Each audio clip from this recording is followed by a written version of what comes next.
Su tradicional bastón le delata. Miguel Barco porta los inconfundibles símbolos del peregrino. Quiso vivir esta experiencia cuando se encontraba en Suiza y regresar a Salamanca. Un primer viaje que desde entonces le cambió por completo. Era una llamada como peregrino que tenía que ponerme de camino hacia... tenía que venir a España por el Camino de Santiago. Lo hice por etapas. Hice varias veces, primero para ir aprendiendo lo que era peregrinar. Me puse en contacto con otros peregrinos y primero he peregrinado en grupo, para precisamente, había una figura que se llamaba acompañante de peregrinos. Entonces, pues justo con él, se llama Pius Zues, y él se dedica a sacar gente a peregrinar, y él organiza todo, desde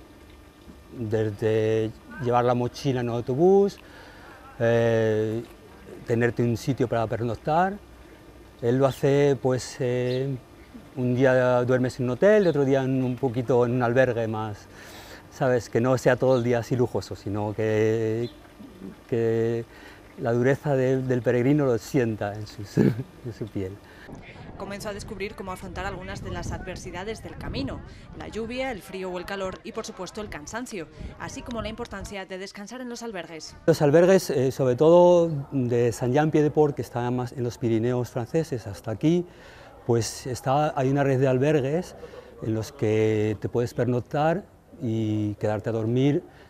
Algunos, la mayoría, hoy día ya son de pago porque pero son donativo o muy baratos. Creo que puedo recordar dos pequeñas ampollas, una llegando a Roma y otra pequeñita que no... Siempre he tenido todo el equipo y era muy gracioso porque yo utilizaba, con todos los peregrinos, utilizaba mi botiquín y conmigo muy pocas veces lo he tenido que utilizar. En estos años la lluvia siempre no me ha molestado para caminar, ¿no? Sí, he tenido nieve, he tenido viento, pero no me ha molestado. Poder vivir con dos mudas y todo lo que tienes yo lo llevas en la mochila para sobrevivir.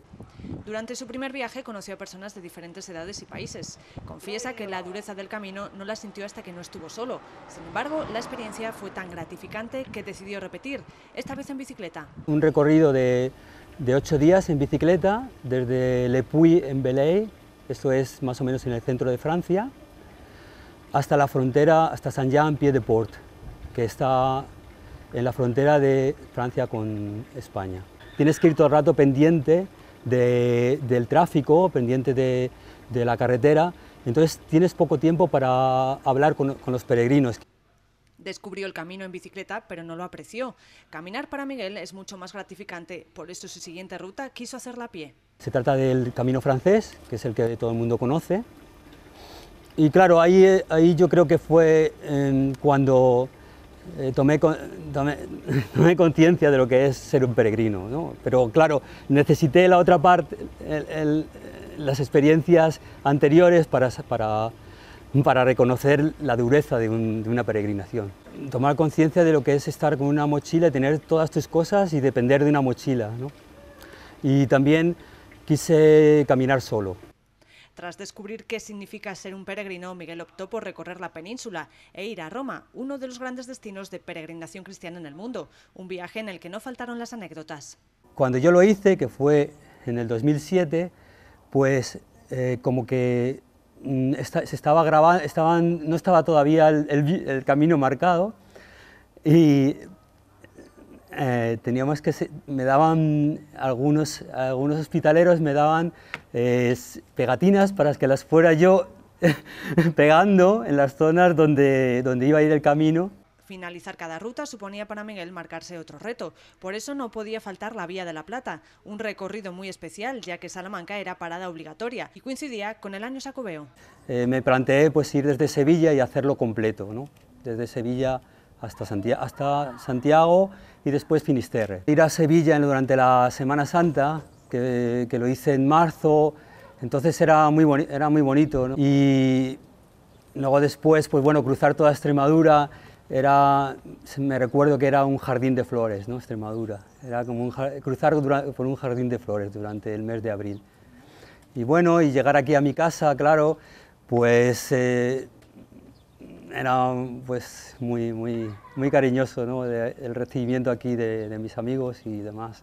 Era el campeonato de fútbol y bueno, era muy difícil caminar, pero con la ayuda de mis amigos me iban a buscar en los albergues y volvía hasta aquí para celebrar la victoria de la selección española. Llegar a la Plaza Mayor de Santiago de Compostela y encontrarme con el vídeo. Hola maestro, soy un peregrino y llego acá.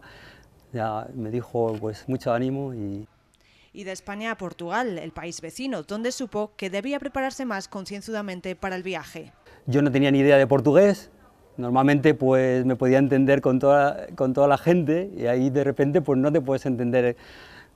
Pero los portugueses muy amables pensaban que yo iba a Fátima, que era un peregrino a Fátima, y todos me querían dirigir hasta Fátima. Digo, yo no, yo voy a Santiago. Ahí lo curioso, por ejemplo, pues que puedes pernoctar con los bomberos. O sea, todos los bomberos son voluntarios y tienen, en vez de dormir en albergues, pues normalmente duermes con los bomberos. Tienen algún sitio especial para dormir ahí. Miguel siempre ha partido desde Suiza y la preparación ha sido fundamental para afrontar el último de sus caminos, el de Jerusalén, considerado junto a Santiago y Roma como uno de los 3 lugares santos para los peregrinos cristianos de todo el mundo. Desde Suiza cruzó 11 países sin ayuda alguna de las señales. Contactó con 4 jesuitas suizos que ya habían realizado la ruta en 2011 para que le dieran las coordenadas en GPS. Aprendí que con el GPS pues hoy día la llevaba en el teléfono, pero no era suficiente, entonces busqué otros peregrinos que hubieran hecho esta ruta y contacté con 4 jesuitas suizos que habían hecho esta ruta en el 2011. Entonces ellos me pudieron dar las coordenadas en GPS que habían seguido, la ruta que habían seguido, y yo hice esa ruta. Si algo tengo que destacar es la ayuda que he recibido de todo el mundo con el que me he encontrado. Entonces, no te puedo decir que he estado más complicado, que ha sido más complicado un país que otro. El hacer el camino a Jerusalén, yo quería saber de dónde venimos, porque, no lo sé, yo creo que nuestra cultura, la cultura que tenemos, pues viene de los pueblos que nos han habitado, ¿no? Y qué es lo que ha ocurrido aquí, ¿no? En mi país, ¿no? Y por mi país han pasado musulmanes, han pasado judíos, han pasado todo. Entonces, pues de alguna manera el sentido de esta última peregrinación era caminar por la paz, llevar el mensaje de paz a todo el mundo. Este era mi sentimiento, ¿no? Y toda la gente que me he encontrado a lo largo de este último camino iba dando un mensaje de paz y he pensado y diálogo entre las religiones, ¿no? Una ruta que completó las Navidades pasadas y que incluía territorios en conflicto. En concreto, la guerra de Siria hizo que partiera desde la frontera de Siria con Jordania hasta Belén.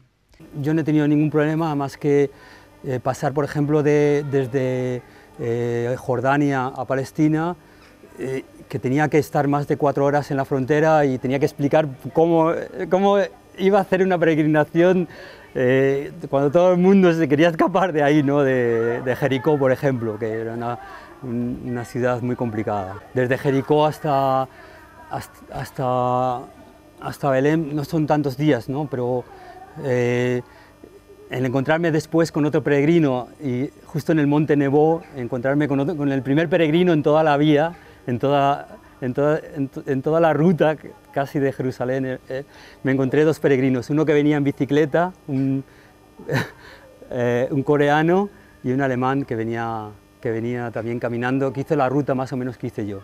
Y juntos pues pudimos festejar parte de las Navidades y al llegar a Belén el día 24 por la noche y entrar en la Basílica de Belén el 24 por la noche a celebrar, ¿no? la Nochebuena, y ver que ahí pues de repente te encontrabas con todo el mundo, con gente de todo el mundo celebrando la Navidad. Las motivaciones del peregrino son diversas. En el Año Santo 2010, el 95% de los peregrinos afirmaron que su motivación para hacer el camino había sido de tipo espiritual y o religiosa. Motivaciones aparte, lo cierto es que de la experiencia del peregrino se extraen aspectos muy positivos. Cuando tú quieres algo de verdad, pues todo el universo se alía contigo para que lo logras, ¿no? Tener esa idea de que cuando tú quieres algo y lo quieres con todas tus ganas, todo te va a ayudar, ¿no? Eso es algo que se me ha quedado grabado. A día de hoy no tiene en mente otro destino. A Miguel le apetece descansar. Confiesa que si quiere volver a vivir la experiencia, le llegará. De momento en su memoria permanecen los recuerdos y sobre todo el cambio.